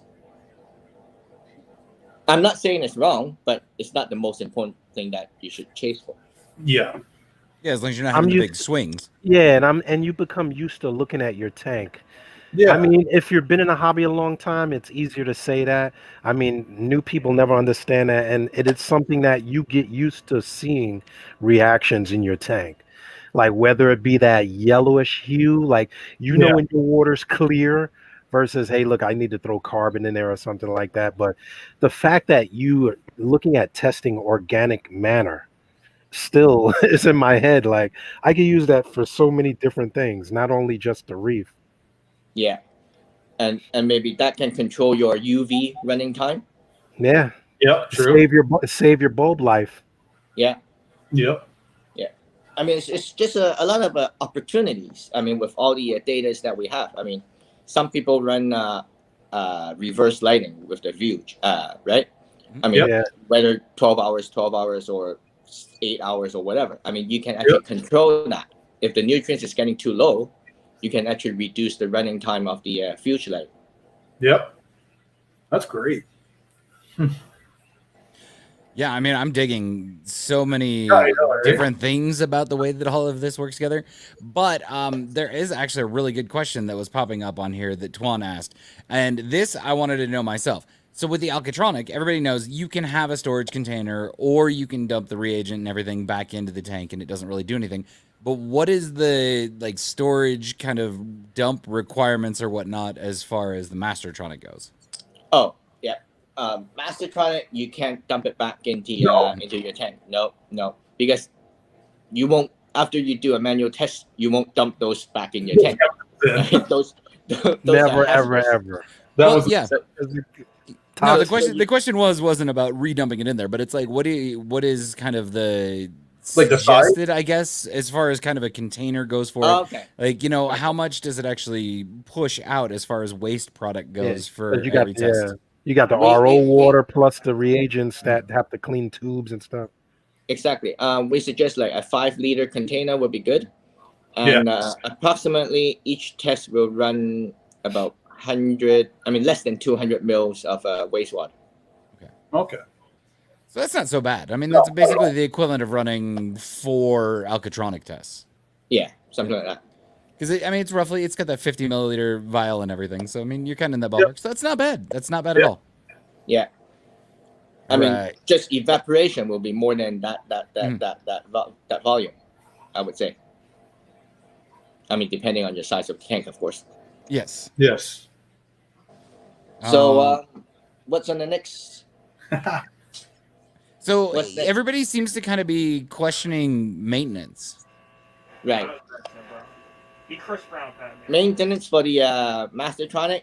I mean, you will have to change the needles every maybe 6 weeks. I mean, again, that depends on how many tests that you do. Okay. Because I mean, just more mileage on the car, you need to change your tire more frequently and stuff like that. Will But, it let you know when it's time? Yes, we will have a counter just like Alkatronic. I mean, Alkatronic with the latest update, it has a counter, and every 800 tests, it will send you an alert so that you have to change the hoses for the pumps. Yep. Because I have seen, I mean, we obviously have seen some people running the tubes way longer than they should. Yeah. And it will start to have cracks, and then it will start leaking inside the pump. So we actually incorporated this counter so that you know when to change out the tubes. Same with Mastertronic. We will set a number so that for every so many tests, you should change out the needles or change out the syringe or change out the hoses. Okay. That I mean, simplifies everything there. If it's counting it for you, I mean, that's definitely very handy. Yeah. And from you showing us the inside there, it looks like a lot of the replacement stuff is pretty easy. I mean, let's just say one of the dosing heads go out. I mean, those Kamoa X1 heads, literally squeeze it, pull it out, put the new one in, you're done. Like, it's so easy. But don't forget, you have to calibrate after changing. Well, yeah. Yeah. I mean, I would hope people were doing that. Yeah. That's important. That's important. It looks built really well. Yeah. So, I mean, it's impressive. Yeah, it's It's a set to pretty run complex continuous. machine. Yeah. Continuous running, that has to take a beating. It's got to Yeah. be durable. It is. So, now, go on. Jay brought up an interesting question here. I've seen where people have been using Dostronics as auto water changes. I don't think that that's a smart idea because, I mean, you're just working on burning that stuff up that much faster. But I see people do it. He makes mention about an auto water change tronic or a perfect water salinity tronic or whatnot. Is there anything in the works to Yeah, you missed kind it. of jump We into went that? in. We went into that earlier. Oh. Well, apparently that was missed by Jay as well. So, Jay, I got you. Yes, we will be having some updates to the Dostronic software. Okay. And we will be including kind of a continuous dosing for Kaltwasser or for calcium reactors. Yeah. And we will be including the feature for auto water changes. I mean, I think we might actually limit the volume of water change you can do, just to save on the hose. But if you're doing daily auto water changes, you don't really need that much, maybe 30 liter or something like that per day. Okay. See, that definitely answers that question then. I was actually more curious about if there was something in development that was kind of a standalone auto water changer. No, I think we can do all that from the Dostronic. So, But if you're dosing so much stuff, I mean, it's got 5 heads though. Let's be realistic. Most people don't really dose 5 things 1, 2, like 3, that. maybe but 4. yeah, I mean, 2-part dosing, you got 2. You throw calc in, you got 3. You still kind of have 2 dead heads there. oh, you brought up a very good point. You can have more than one Dostronic, you know. Mm-hmm. Yeah. Yeah, but that gets real pricey then. No. Let me put this. I mean, it's not really. I mean, that was really a joke. But actually, if you have 2 Dostronics, because some people might be dosing lots of stuff, and if you're using 2 Dostronics, you can actually control from Mastertronic any pumps of those Dostronics, if you know what I mean. Mm-hmm. So it doesn't have to be 1-to-1. It can be 1 Mastertronic versus 2 Dostronics. So you have 10 pumps that you can control. Okay. See, I'm digging this now. Right. right? There's so many things you can do with it. I know. I'm really digging the lights. Like seriously, adding that to the ecosystem, definitely can see it very beneficial. Yeah, and well, it's not even so much just the solar-tronic. One thing that we didn't touch on was the solo-tronic.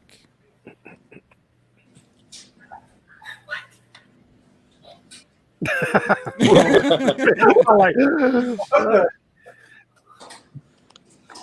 I mean, it's on there. So I mean, is there any updates on as far as that's released and everything goes? You mean the Solartronic? No, the Focus One. Sorry, not the Solartronic, but the Focus One. Let me get a little more specific. For some odd reason, I was thinking it was the Solotronic. That would have been a cooler name than the Focus One. I thought the Focus One had come out already. That actually the Focus One was what got Focustronic that started. Yeah, that was the first generation. Okay. How did I miss that? You missed that one too, Sean. How did I miss that? You came late to the show. That was where the company started. I'm just catching up for all the late people here. This is what I'm using. Oh, he's got it. This is the Focus One. I mean, we kind of I would say we discontinued that because I mean the drawback with one of these one single cluster light is that when it's swiveled to the left, I mean the right side will be dimmed. And actually we corrected that, or we solved that with the new Solartronic, where we have 2 clusters and 2 strips with XHOs, and that will balance out all the lighting. And then while the 2 clusters will have left and right movements. Oh, actually, for the Solartronic, it's only left and right. It's not only left and right. It actually goes left and right and front to back. So you have 2 axes. So Focus One is on clearance. Just try to wipe these out. Hey, I can use that. I just add a Reef Bright. Yeah, you can. You add Reef Bright, you still use it. Yeah. But still innovative, because who has come to the party with rotating light fixtures that will adjust the strength and the intensity of the light from one point of your tank to the other? It's revolutionary. Yeah. So basically, with a Solartronic, you can point at any angle or any corners of your tank, because it's a 360-degree movement. So would you have to do some sort of programming into the unit to tell it what kind of dimension it's over? Like, wouldn't you have to tell the fixture it's over a 3-foot tank or it's over a 2-foot tank in order for it to know a boundary? You actually hit one of the points that we discussed during development. If we do it that way, it will be way too complex for user to set up. Oh, okay. But what we did is that for each time point, like let's say every hour, you can define the angle of X and Y. Oh, okay. So you can be directing the light at the top left corner at 5 o'clock, but then at 6 o'clock you'll be directing at a different corner or different angle. So you define the angles per hour or per time point. Oh, okay. So inevitably it will cover a whole radius. Exactly. That it's preordained to cover. Exactly. And again, how your rock work or aquascape is, so that it will do what you tell it to. Okay. Wow, tanks have come a long way in years. Yeah. So will the light be into that app as well? Yes, the light will be in the app, because it's going to communicate with everything anyway as well. Exactly, and it's very fun. I tell you, it's very fun to use something like that. I mean, there's basically nothing out in the market that can do the same thing as we do. No, you got so many different products under that umbrella. It's amazing. So it has to be used with the arm that you provide, I would assume, because this is a moving component. Does it come with the arm? No, actually, no. I mean, the light can be hung from ceiling, or you can be used for some existing racks that you guys do. Because even for the Focus One, we purposely designed it so that it uses the RMS mounts from Radiance. Yep.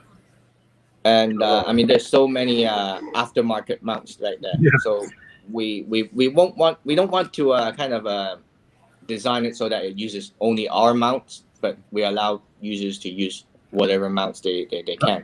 Okay, because I have in my main area, my larger tank, I have a hood only because, as you can see behind me, in this room, the ambient light it lights the entire room. So if you have a fixture that's motorized, I would imagine it would be confined to the housing that it's in as far as movement, or it'd be some kind of guideline to how you can mount it.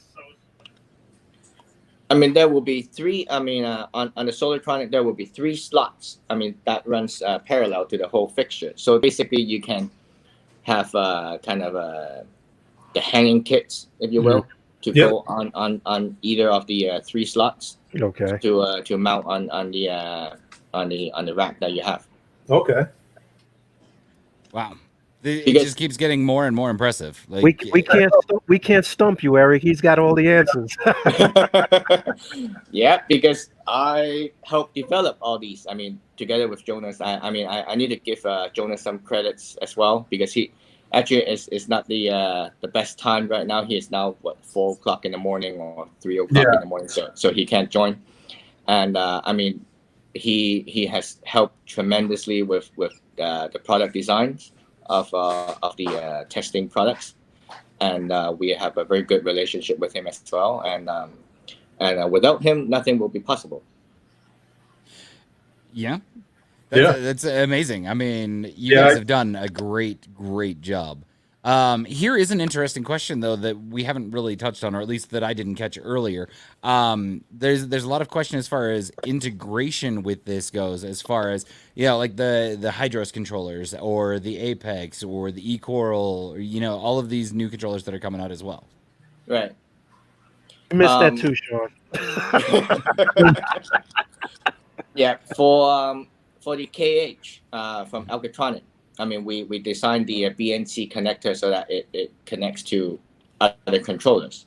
Yeah. But with a relationship with CoreView, we have done this for them wirelessly, so that the Hydros app will actually get the DKH value from the server. So this is done wirelessly. And whether we will be working with other controllers, I mean, that haven't been decided yet. I mean, it's 2 sides. I mean, whether they want to work with us or whether we want to work with them is still open. It's still open. I'm trying to pull it up on here. I really wish I could do like a screen share, but let's see if it'll actually show. It's putting my stuff in, but you can see on the actual Hydros app how it's got the Alcatronic on there, shows all the readings and everything. Yeah. So I mean, it's nice. There. It's awesome. I love it. I can see what my tank's running at just at a click there. Yeah. Oh, with the new app that we're doing, it's basically there's a dashboard. I don't know if I can show any photos, but you can. You can share. I can share it on the screen if you put it up. Let me try. Let me get my iPad out. Hold on 1 second. I just put the phone down. And reef the sea forever. Don't cut that hose. I was gonna cut that hose. Don't cut it. Hold on 1 second.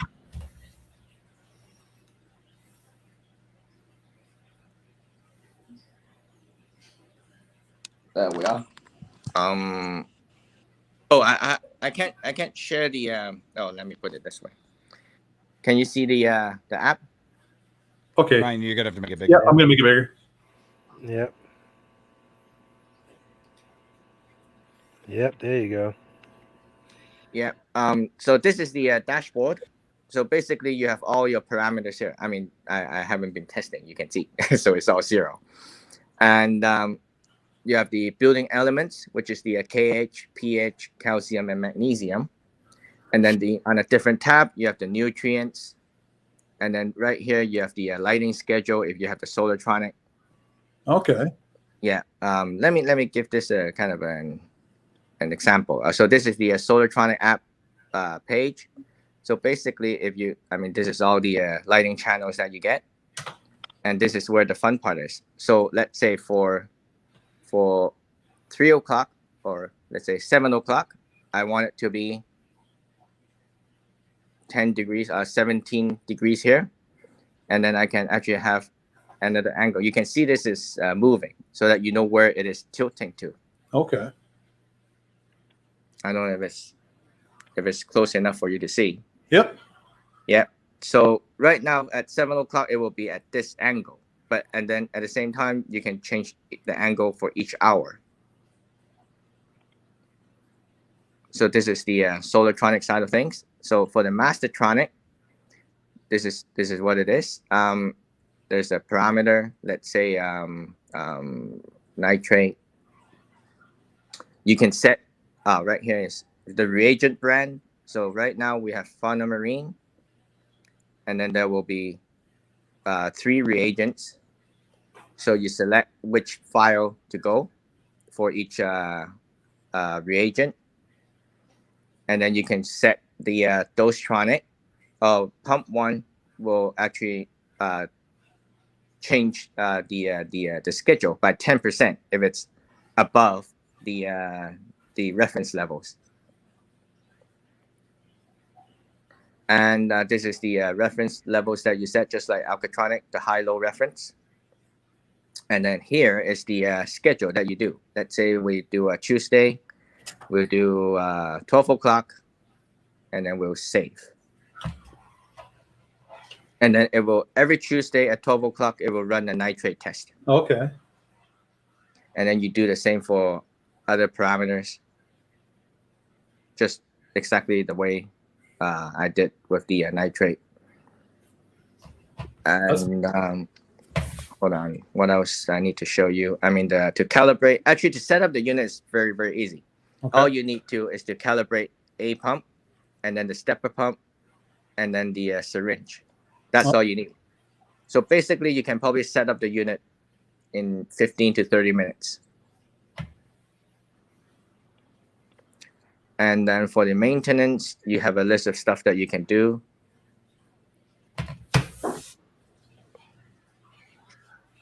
So, yep. So this is pretty much Mastertronic and the Solartronic in a nutshell. Oh, that's not.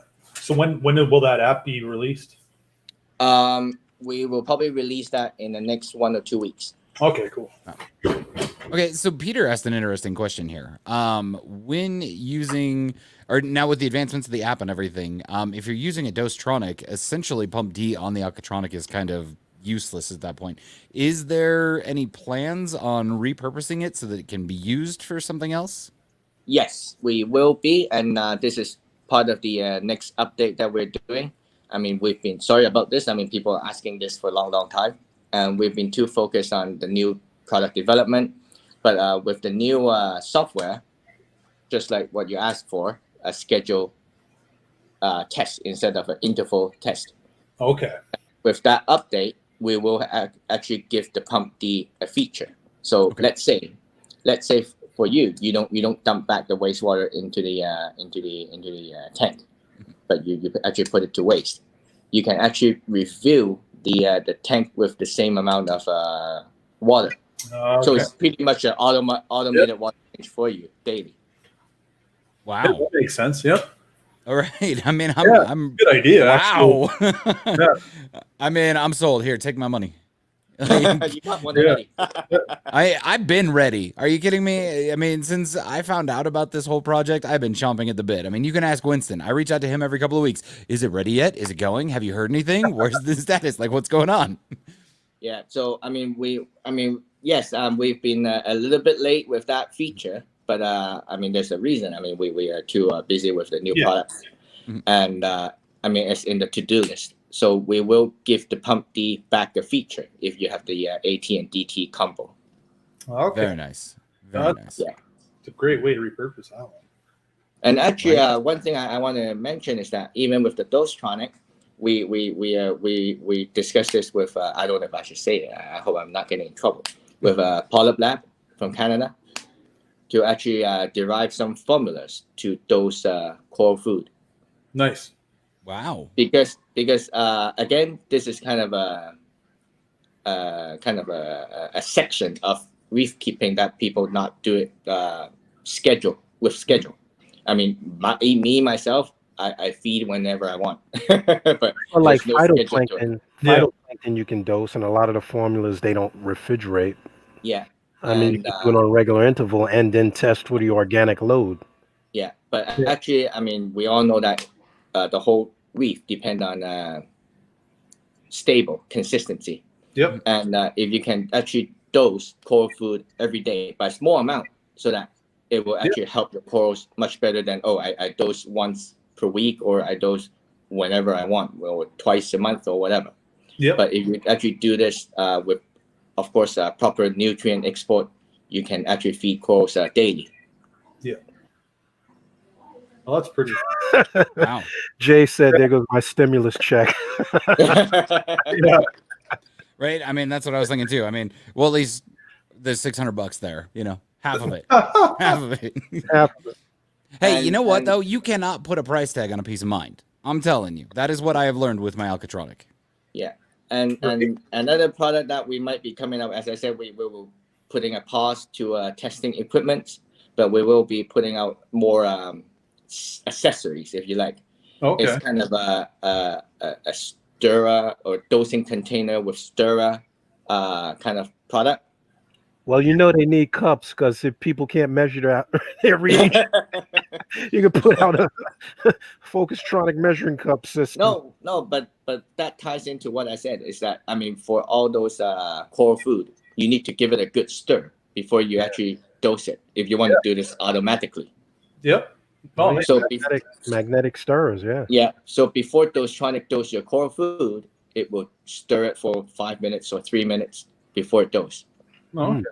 You need to come up with an underwater camera for your system. Really? Yes. Yes. I have Oh, yes. people asking me, you think they'll ever put out an underwater camera system that works flawlessly? And you can put that right on your dashboard. Dude, I tell you, don't put an underwater camera. Just get a 360 camera. Everybody wants underwater. Underwater, You really can't see what you think you're going to see in the tank. if From you have the outside of the tank, you can look at your sump, you can look at the tank, you can look at the lights. What are you going to look at inside the tank other than the fish staring at you? everything. I He's mean, going to say, I got a rash right here. hey, you can get those nice up close inspections Yeah. when you're looking for ick. All right. Man, look at that. Just because you can see it from the outside doesn't mean it looks as good. You know, waves, and depending on where you put your camera and filters and all that stuff, like there's a lot of work that goes into that. I mean, we know you've got something that you're playing with, D, but come on now. Not all of us, Those pictures are pretty clear, man. but not all of us want to be able to control our Google Home from our phone like that. That's going to be next, and Eric's working on it right now. You see his eyes stretched out. I think you just No, we'll probably work on something with Siri or Alexa. So Yeah. we have voice commands. I mean, that's something that again we talked about internally, but we just don't have the time or resource to focus on that yet. Right. So basically, just sit on the sofa and ask, not even opening the app, just what my nutrients level are. Now, you know what these guys, I tell them when I'm at work, I have the camera, I turn it to which tank I want, and I say, hey, Google, feed the super cube in the feeder guts, and I can see it. I can see the fish eat. I can see whether it's eating, or you put on a quarantine tank, you can see whether the fish is active during the day. When, you know, technology is here. You know, it's just here, so it's making life a lot easier. There you go. That's what Winston said. The Camatronic. Cameratronic. The Viewtronic. There you go. Viewtronic. The So, Viewtronic. I just saw Jay put up something here about like a glass cleanatronic or whatnot. I mean, I don't know about you, Eric, but I gotta veto that one right now, because I know too many people that would set something up like that, and it'd be great for the first like day, and then it would get that one piece of sand in there and just drag it everywhere. Yes, Or they I know clean what the you mean. silicone. They clean the silicone right out of the tank and split the seams. No, Yeah, I no, think I'm- that's something that we thought about, but again, that's not the priority. I mean, that's more kind of a gadget, if you will. Yeah. People, can we actually touch our tanks once in a month? We're getting to the point where we won't even be looking at the tank. We'll have the Viewtronic. It'll look at it for us. Exactly. Just like So, these. I mean, there's so much automation you can do, but I don't think we should take all the work away. Yeah. Yeah. Otherwise, there's no reason to keep it. I mean, you don't touch it, you don't watch it, you don't do nothing with it. I hear you. Well, sometimes I sit here thinking, what am I going to do to my tank? Literally, I do. I walk in my room now, I'm looking at it, I'm like, it's all working. You know.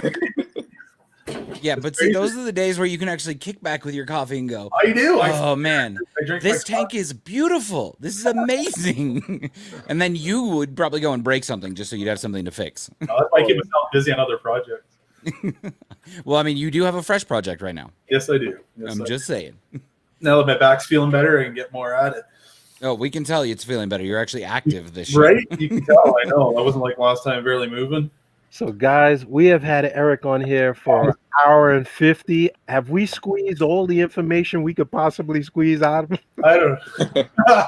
I mean, that's pretty much everything that I can think of. I mean, I have an actual customer service question that I have to reach out for. I mean, to hell, we can just throw this one out here. See if you have an idea on a solution for this one, because I've seen it in a couple of places. So I have an iPhone, and when I go to use the app, it won't connect through Bluetooth to my Alcatronic, but yet I can still connect it remotely through the web servers. Okay, And- so basically it's online, but it's not picking up the Bluetooth. Mm-hmm. But if I reboot it, though, the Bluetooth will kick back on, and I can access it through Bluetooth again. Okay, gotcha. So this can be either case. Maybe there's something wrong with the SD card. I know this is not the best thing that people may want to know, but either is the SD card that is having problem, or the wireless module in the unit that is having a problem. So I mean, for me, I would actually try an SD card first, because that's easy to do, and if not, you might need to replace that wireless module in there. Okay.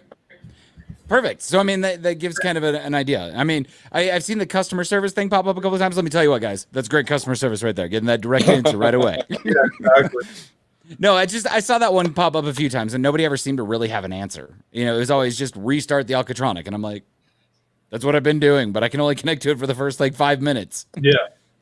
Yeah. So, and the other thing is, too, a lot of viewers like asking where do they buy these products from. Mhm. Like Coral View is like the main distributor, right, in the States. Yeah, and they actually handle Canadian markets as well. But Yeah, they do, yeah. I mean, but I think it's down to the store to actually order from them. Yeah, Or to stock them. So that's where I buy my reagent from. I buy it from Coral View. yeah, but in any case, if anybody can't get a hold of products, they can email us directly, and we'll put them in the right hands. fantastic. See, again, back to the good customer service there. Yeah. But Thank you. I think that we've kind of murdered most of this stuff to death. So I guess realistically, the only question that is really lingering out there that I can think of anyways is there an actual projected date for distribution or anything on like the Mastertronic and the Solartronic? Mastertronic is being shipped as we speak. So again, these will be out in the Europe or the Asian market first. I mean, Coral View will pick this up probably in a month or two. Okay. Yeah. I'm really And, hoping sooner than in 2 months. And talk to them, email them. I definitely will. Believe me, I'm reaching out. Yeah. And Solartronic will actually be shipping probably by March, I would say. Okay. Awesome. Yeah. Good to know. Yeah, because actually, this is one of my mistakes, is that we shouldn't be pushing out 2 new products at the same time. Yeah. It's kind of pretty intense, I say. Yeah. That's a lot of work. Yeah, but we are where we are now. So the Solartronic is being pushed back a little bit.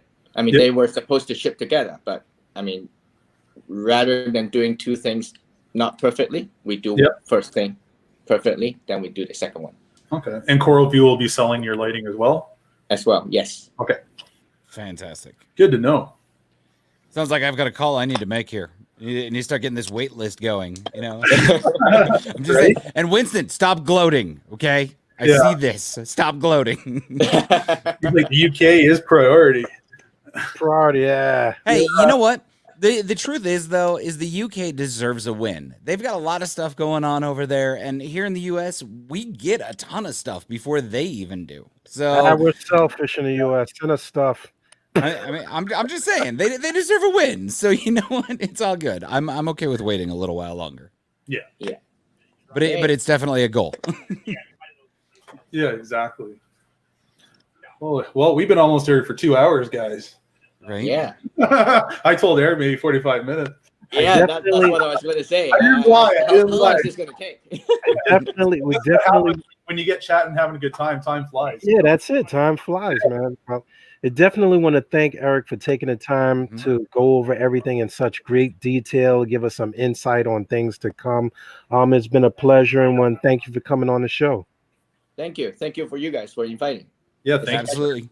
Again, yeah, thanks, Eric. Appreciate it. Definitely. Lots of good information there. Very insightful. Really, really appreciative of it. Yeah. As far as everybody that's watching, hey, guys, thanks for hanging out. We really appreciate you. Love the support. Be safe. Don't catch COVID. Enjoy your week, and we'll see you next week. Thank you. Yep. Thanks a lot, guys. Yeah. Bye, guys.